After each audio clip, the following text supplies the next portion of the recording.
तो हम इसके 1 to 17 पढ़ रहे थे, तो हमने 704 तक पढ़ लिया, तो आज ये पढ़ेंगे। पेरा renal fascia is an extension of renal fascia. ये बार बार रिपीट हो रहा है। पेरा रीनल फेशिया का मतलब वो फेशिया जो कि किडनी के अराउंड है, तो वो हमारे पास किस चीज़ का एक्सटेंशन है? रीनल फेशिया का।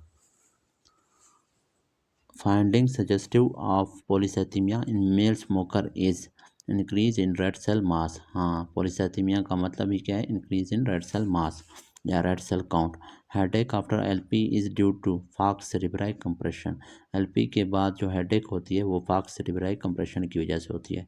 पहला क्या है? ड्यूरा स्ट्रेच है, दूसरा नंबर पे falx cerebri compression, ये भी रिपीट हो रहा है। In normal healthy person, the second heart sound is occurs during isovolumetric relaxation phase of cardiac cycle। ये भी रिपीट हो रहा है, ये मैंने समझाया भी था कि आइसोवॉल्यूमेट्रिक रिलैक्सेशन फेज में क्या होता है, ऊपर वाले मैट्रल वाल भी क्लोज है, मैट्रल और ट्राइकस्पिड, नीचे जो है पल्मोनरी और एरोटिक वाल वो भी दोनों क्लोज हैं।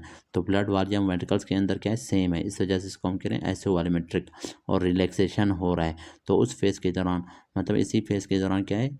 मैट्रल और ट्राइकस्पिड पहले से क्लोज थे, अभी क्या है? एरोटिक और पल्मोनरी वाल भी क्लोज हो गए। तो अभी क्या हो गया? अभी वॉल्यूम सेम आइसोवॉल्यूमेट्रिक हो गया ना, और अभी रिलैक्स होना हार्ट स्टार्ट हुआ है। तो इस फेज को कहते हैं आइसोवॉल्यूमेट्रिक रिलैक्सेशन फेज।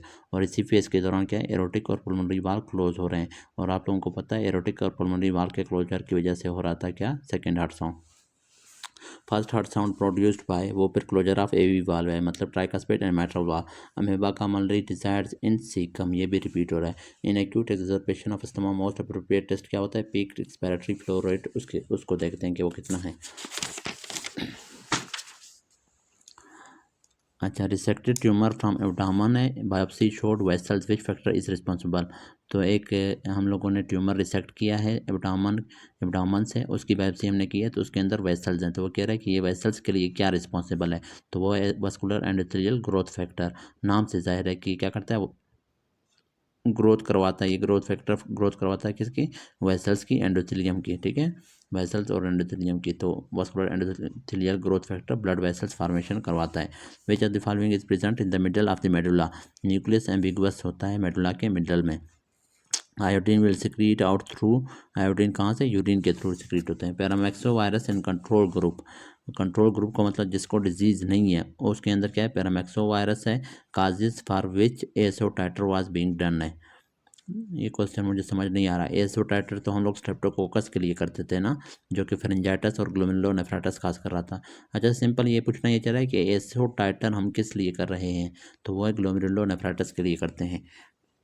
स्ट्रेप्टोकोकस बीटा हिमोलाइटिस का स्ट्रेप्टोकोकस जो ऑर्गेनिज्म होता है वो सोर थ्रोट काज कराता है, फेरिंजाइटिस, और उसके 1 to 2 वीक बाद क्या काज कराता है? Glomerulonephritis. Which are the following can cause platelets aggregation है, थ्रोम्बोक्सिन प्लेटलेट्स एग्रीगेशन करवाता है। और एस्पिरिन जब हम देते हैं तो वही थ्रोम्बोक्सिन को क्या करता है? इनहिबिट करता है, और प्लेटलेट्स एग्रीगेशन को प्रिवेंट करता है। ये एक एंजाइम है थ्रोम्बोक्सिन, थ्रोम्बोक्सिन A2 इसका पूरा नाम है। Most potent stimulation for hyperprolactinemia. Hyperprolactinemia आपको पता है कि ब्लड के अंदर ज़्यादा प्रोलैक्टिन का होना, तो उसके लिए मोस्ट पोटेंट स्टिमुलेशन क्या है? सक्लिंग ऑफ बेबी। हाँ, सक्लिंग ऑफ बेबी से प्रोलैक्टिन प्रोड्यूस होता है ताकि मजीद क्या है? मिल्क प्रोड्यूस हो सके। Vitamin required for acetyl co A is pantothenic acid, ये सारे रिपीट हो रहे हैं। Slowest conduction is found in AV node, ये सारे मैंने समझाए थे आपको, इस वजह से मैं तेज़ी से जा रहा हूँ। True about secondary cartilaginous joint है, presence of fibrocartilaginous tissue between bone. अगर आप लोगों ने नहीं सुने तो पिछले लेक्चर आप सारे सुने, तो ये जो भी रिपीटेड है वो वहाँ पे मैंने डिटेल से कंसेप्ट के साथ समझाए हैं।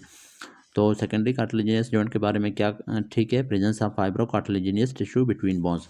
हाँ, सेकेंडरी कार्टिलेजिनियस जॉइंट क्या होता है? फाइब्रो कार्टिलेज टिश्यू होता है बोन्स के दरमियान।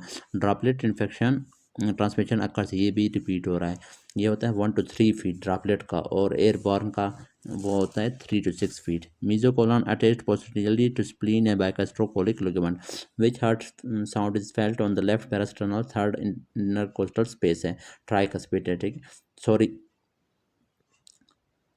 ये गलत लिखा हुआ है, एरोटिक नहीं है। Which heart sound is felt on left parasternal third intercostal space है।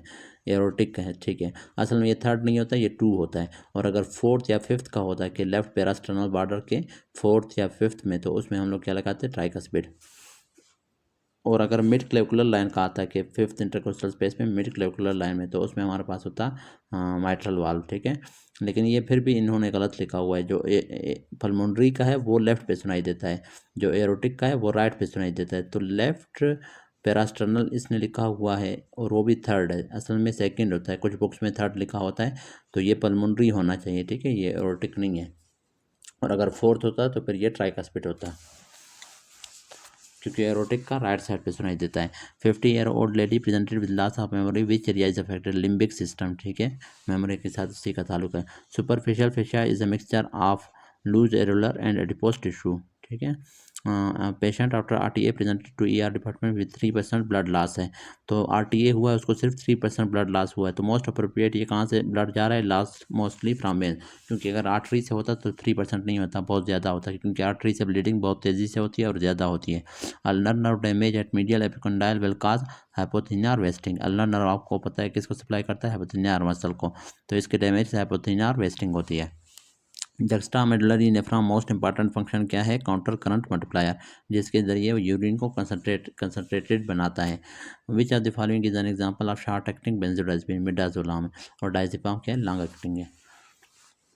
मीन ऑफ 140, अच्छा इनका मीन है, ये आप मीन निकालें, ये कितने हैं, 1 2 3 4 5 6। तो ये सारे इन सबको आप प्लस करें, उनको 6 से डिवाइड करें तो 145 आएगा। 17-year-old girl presented with a 3-week history of horizontal diplopia on far right lateral gaze. This is most probably due to damage to which nerve है, abducent nerve है ना। राइट लेटरल गेज वो नहीं देख सकता ना, लेटरली नहीं देख सकता, मतलब एबडक्शन नहीं कर सकता राइट आई की, तो ये एबडक्शन नर्व डैमेज है। यूट्रिकल एंड सेक्यूल इंपॉर्टेंट फंक्शन उसका क्या है, is head position in space, space के अंदर हेड की पोजीशन को यूट्रिकल एंड सेक्यूल मेंटेन करते हैं। Lesion of VPM nucleus cause obesity, ये भी मैंने डिटेल से समझाया था। ये असल में वीपीएम न्यूक्लियस नहीं है, ये है जो ओबेसिटी काज कर रहा है ना, ये वीपीएम न्यूक्लियस की वजह से नहीं हो रहा, ये मीडियल न्यूक्लियस की वजह से हो रहा है। वो भी medial nucleus of hypothalamus. Medial nucleus of hypothalamus क्या करता है, उसमें स्टैटी सेंटर होता है, अगर वो डैमेज हो जाए तो फिर क्या स्टैटी नहीं होगी, बंदा खाता रहेगा, उसकी भूख खत्म नहीं होगी, तो ओबेसिटी हो जाएगा। Mid of third week involve formation of, third week के मिड में क्या होता है, हार्ट ट्यूब होता है। Ureter damage at pelvic brim while ligating ovarian artery. During hysterectomy ureter can be damage at which level, hysterectomy के दौरान broad ligament में। वर्कर हैविंग कार्सिनोमा ब्लैडर है क्या, एराइल अमाइन की वजह से होता है। एंडोक्राइन सिस्टम डेवलप्स फ्रॉम, क्योंकि ये रिपीटेड आंसर है ना, इस वजह से एंडोक्राइन, मैं जल्दी से पढ़ा रहा हूँ। Endocrine system develops from third and fourth pharyngeal form. इनसे क्या बनते हैं, थायराइड और पैराथायराइड ग्लैंड और थाइमस भी इन्हीं से बनता है। न्यूरोट्रांसमीटर ऑफ बेसल गैंग्लिया कौन सा है, गाबा है। Basal ganglia inhibitory neurotransmitter release करता है, GABA. Aortic arch aneurysm will compress which structure है, लेफ्ट ब्रोंकस को। एरोटिक आर्च क्योंकि लेफ्ट ब्रोंकस के साथ होता है तो उसका एनेरिज्म लेफ्ट ब्रोंकस को कंप्रेस करता है। Gastrin is release from antrum से, कौन से सेल से, जी सेल होते हैं एंट्रम में। Drug of choice in pulmonary anthrax कौन सा होता है, सिप्रोफ्लोक्सिसिन होता है, पल्मोनरी एंथ्रेक्स में सिप्रोफ्लोक्सिसिन देते हैं। Nucleus structure solitarius forms second order neuron, ये मैंने आपको समझाया था कि फर्स्ट ऑर्डर न्यूरॉन प्रेजेंट होते हैं उस आर्गन, जिस आर्गन से वो चीज़ें वो ले रहे होते हैं सेंसेशन, जैसे कि एंटीरियर 2/3 ऑफ द टंग से ले रहा होता है फेशियल नर्व, और उसका फर्स्ट ऑर्डर न्यूरॉन हमारे पास उसी में प्रेजेंट होता है। तो second order neuron nucleus structure solitarius में प्रेजेंट होता है।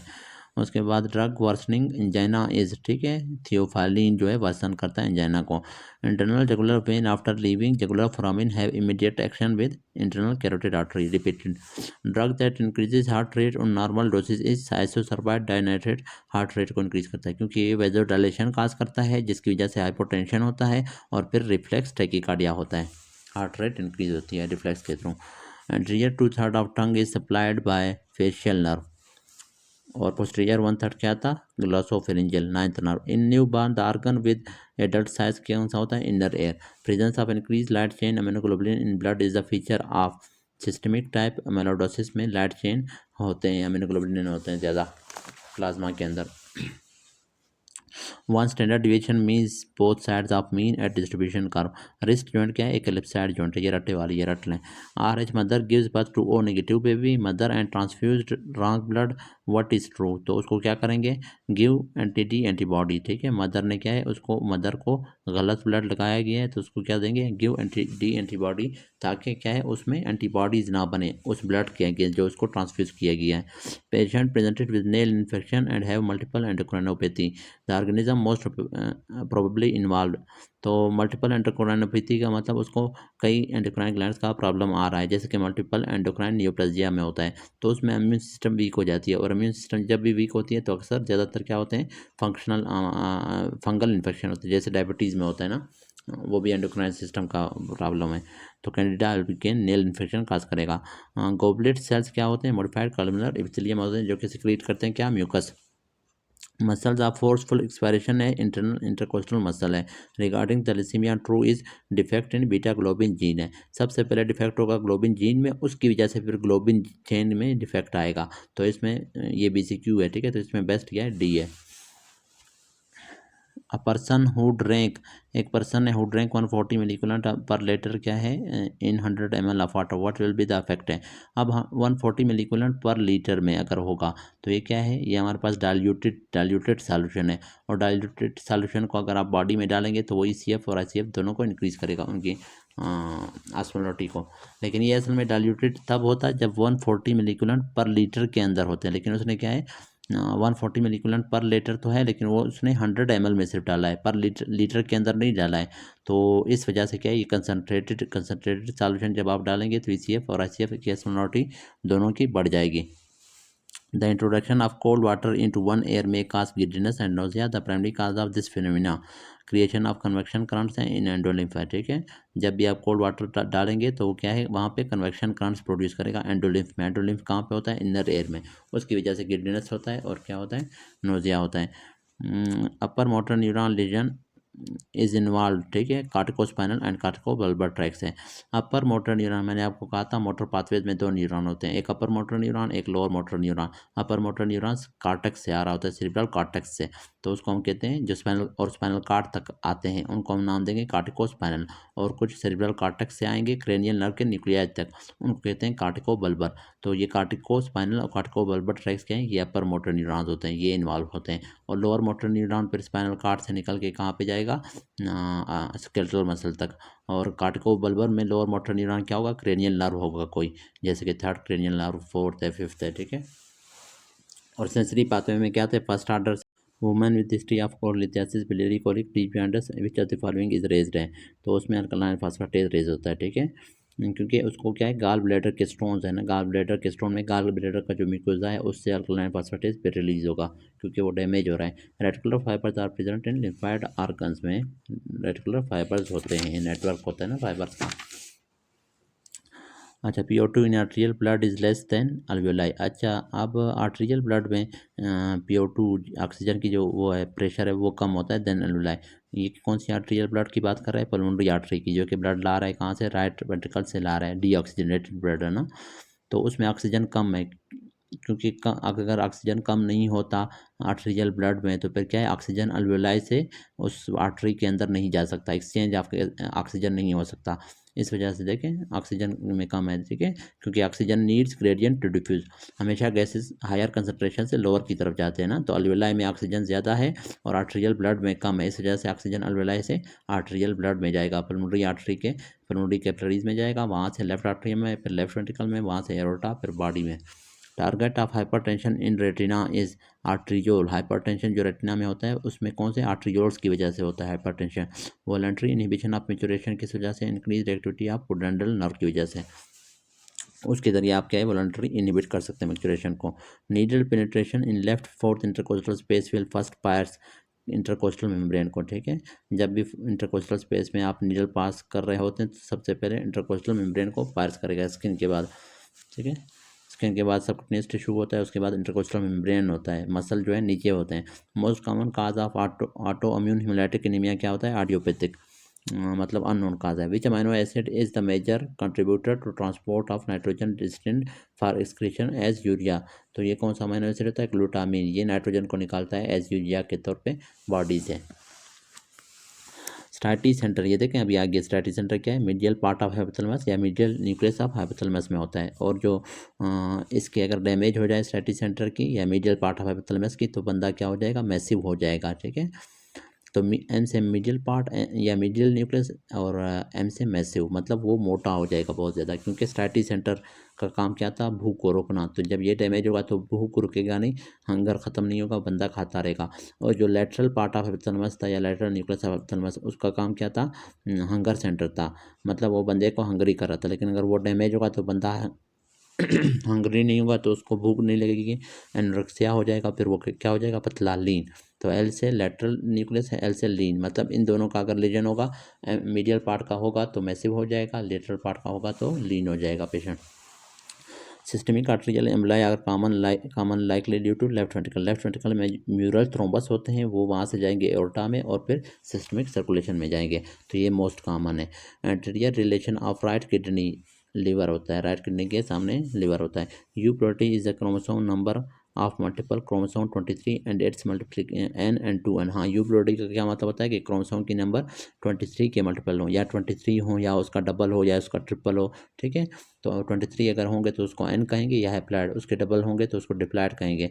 जैसे कि सेक्स सेल जो होते हैं या जर्म सेल्स होते हैं वो एन होते हैं, और 2n क्या है? बाकी सोमेटिक सेल्स होते हैं।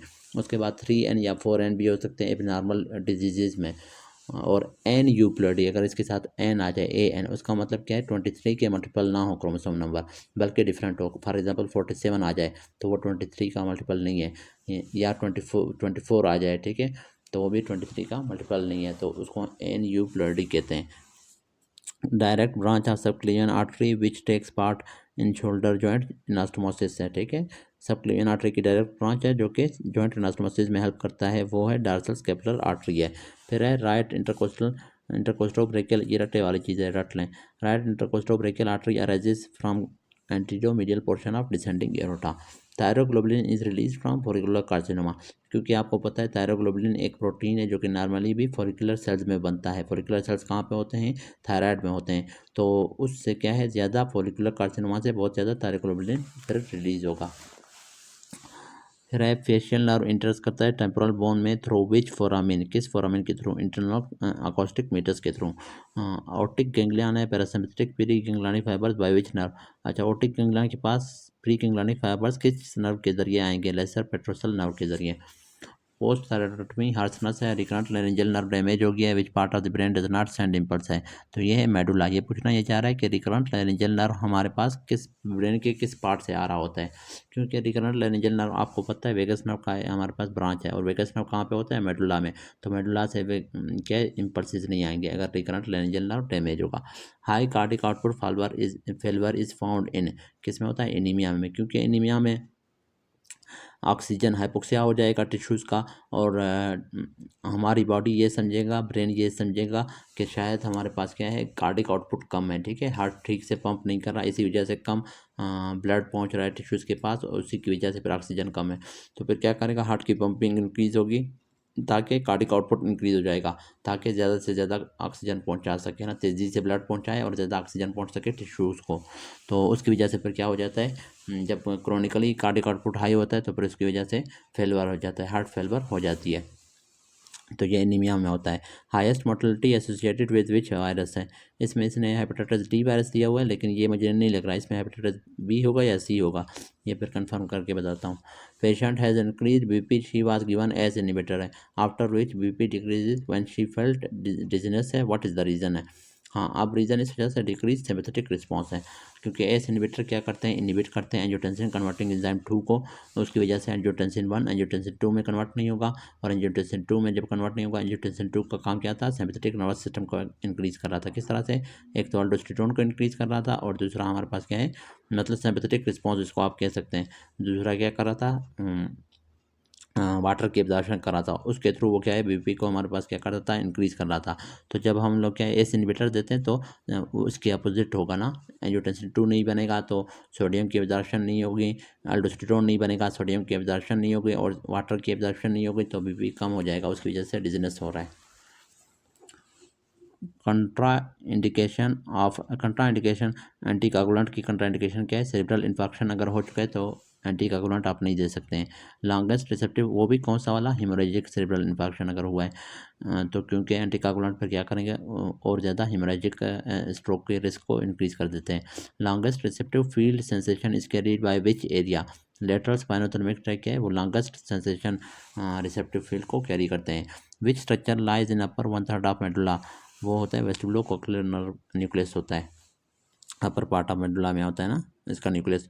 और वेस्टिबुलो कोक्लियर नर्व जो होता है वो खुद कहाँ पे होता है, पोन्स में होता है, ठीक है, 8th नर्व है ना। पेशेंट हैज टिनाइटिस है, फेशियल मसल पैरालिसिस है, where is the lesion, lesion कहाँ पे, सेरिब्लो पोंटाइन एंगल के ऊपर है, क्योंकि टिनाइटिस क्या है मतलब उसको 7th नर्व का टिनाइटिस एयर में के अंदर रिंगिंग हो रही है ना, तो एयर में हमारे पास 8th नर्व बल्कि है ना, वेस्टिबुलो कोक्लियर नर्व होता है ना, तो टिनाइटिस उसके डैमेज की वजह से हो रहा है। और फेशियल मसल पैरालिसिस मतलब फेशियल नर्व, तो आपको पता है सेरिब्लो पोंटाइन एंगल के ऊपर प्रेजेंट होते हैं 5, 6, 7, 8 वाले नर्व, तो ये सेरिब्लो पोंटाइन एंगल के ऊपर लीजन प्रेजेंट है। अपर 1/3 of medulla contains, upper 1/3 of medulla में क्या होता है, इन्फीरियर ओलाइवरी न्यूक्लियस होता है। और यहाँ पर भी हमने पढ़ा था अपर 1/3 में वेस्टिबुलो कोक्लियर न्यूक्लियस भी होता है और साथ में क्या है ये लाइवरी इन्फीरियर और लाइवरी न्यूक्लियस भी प्रेजेंट होता है। उसके बाद है major contributor of urea in body है वो है अमोनिया, ठीक है। यूरिया कौन बनाता है, अमोनिया। बॉडी में जो अमोनिया बनता है वो फिर कन्वर्ट होता है यूरिया में कार्बन डाइऑक्साइड वगैरह के साथ मिलके। रिगार्डिंग ग्रोथ हार्मोन के बारे में क्या करेक्ट है, ये initiate growth of bone and cartilage by somatomedin C, इसका पूरा नाम है सोमेटोमीडियन सी। ग्रोथ हार्मोन जाएगा लिवर के अंदर और लिवर से रिलीज करेगा सोमेटोमीडियन सी और वो फिर जाके बोन और कार्टिलेज की ग्रोथ को इंक्रीज करता है। इसको इंसुलिन लाइक ग्रोथ फैक्टर 1 भी कहते हैं, सोमेटोमीडियन सी को। उसके बाद है bifurcation of common carotid artery is palpated at, bifurcation कहाँ पे होती है, upper border of thyroid cartilage के ऊपर, दो में डिवाइड हो रहा है ना, internal and external carotid artery में। हाइपोस्पेडियस डिफेक्ट कहाँ पे होता है, यूरोजेनिटल फोल्ड में। और इसमें क्या होता है जो पिनाइल ओपनिंग होती है ना वो नीचे होती है, वो कहाँ पे होती है, पिनाइल के नीचे वाले सरफेस पे, ठीक है, डार्सल सरफेस पे नहीं बल्कि वेंट्रल सरफेस पे होता है, उसको हम कहते हैं हाइपोस्पेडियस। तो डिफेक्ट कहाँ पे आ रहा है, यूरोजेनिटल फोल्ड में। Pre malignant lesion which leads to squamous cell carcinoma, तो वो है बोन्स डिजीज, ये स्क्वेमस सेल कार्सिनोमा काज कर सकता है, ये प्री मैलिग्नेंट लीजन है। The nerve roots block in pudendal nerve block, pudendal nerve block में कौन से नर्व रूट्स ब्लॉक हो रहे हैं, S2, 3, 4। ये पूछना ये जा रहा है कि प्यूडेंटल नर्व का असल नर्व रूट वैल्यू कौन सा है, तो वो S2, S3, S4। Marathon runner has profuse sweating है, नाइट कन्फ्यूजन है, मेंटल कन्फ्यूजन है एंड देन सडनली कोलैप्स्ड है, what would be the reason, उसमें हमारे पास हीट एग्जॉर्शन हो गई है उसकी वजह से, क्योंकि स्वेटिंग बहुत ज़्यादा हो गई है ना तो उसमें हीट एग्जॉर्शन हो गई है, उसकी वजह से कोलैप्स कर जाता है, बीपी लो हो जाता है। जनरल विजरल इफरेंट में, जनरल विजरल इफरेंट का मतलब क्या है, supply to smooth muscles of glands है, ठीक है, स्मूथ मसल्स ऑफ ग्लैंड्स है या GIT है, ठीक है, उसको सप्लाई करता है जनरल विजरल इफरेंट्स, ठीक है। अकोमोडेशन रिफ्लेक्स इंटेक्ट है बट लाइट रिफ्लेक्स लास्ट है, लीजन कहाँ पे, प्री टेक्टस में। ये वही आर्गाइल रॉबर्टसन पीपल जिसमें ए से आर्गाइल, ए से एकोमोडेशन रिफ्लेक्स, मतलब एकोमोडेशन रिफ्लेक्स उसमें इंटेक्ट है लेकिन लाइट रिफ्लेक्स लास्ट है, तो ये प्री टेक्टम में लीजन होता है। Women have been injected PPD after 24 hour reaction occurs है, which type of cells are involve है। PPD में आपको पता है हमेशा टी सेल मीडिएटेड इम्यूनिटी होता है ना, टाइप 4 हाइपर सेंसिटिविटी भी आप कह सकते हैं। Digoxin given in atrial fibrillation है, डिजॉक्सिन हम लोग आर्ट्रियल फिब्रिलेशन में देते हैं क्योंकि उसमें क्या है कंट्रक्शन ऑफ वेंट्रिकल डिक्रीज हो जाता है ना आर्ट्रियल फिब्रिलेशन में, तो उसमें डिजॉक्सिन देते हैं, वो कंट्रक्टिलिटी को इंक्रीज करता है वेंट्रिकल्स के। इंक्रीज एफिनिटी और कार्डियक आउटपुट को मेंटेन करता है। Increase affinity of oxygen by decrease hydrogen ion, hydrogen ion अगर डिक्रीज होंगे मतलब अल्कलाइन होगा, अल्कोलोसिस होगी अगर ब्लड के अंदर, तो फिर क्या है ऑक्सीजन की एफिनिटी इंक्रीज हो जाएगी विद हेमोग्लोबिन। अच्छा, फिर है which receptor is involve in vascular smooth muscle contraction after IV epinephrine के बाद कौन सा वस्कुलर स्मूथ मसल कंट्रैक्ट करता है, मतलब IV एपिनेफ्रिन के बाद स्मूथ मसल जो होते हैं वेसल्स के वो कंट्रैक्ट तो करते हैं, रिसेप्टर कौन सा इन्वॉल्व होता है, वो है अल्फा 1 रिसेप्टर, ठीक है। और अगर बीटा 2 रिसेप्टर क्या है, वो फिर रिलैक्स करता है स्मूथ मसल को, वेसल के स्मूथ मसल को, वेसल डायलेशन काज करता है। Ulnar now damage at elbow which muscle will be affected है, मीडियल टू लिम्ब्रिकल्स अफेक्ट होते हैं, ठीक है।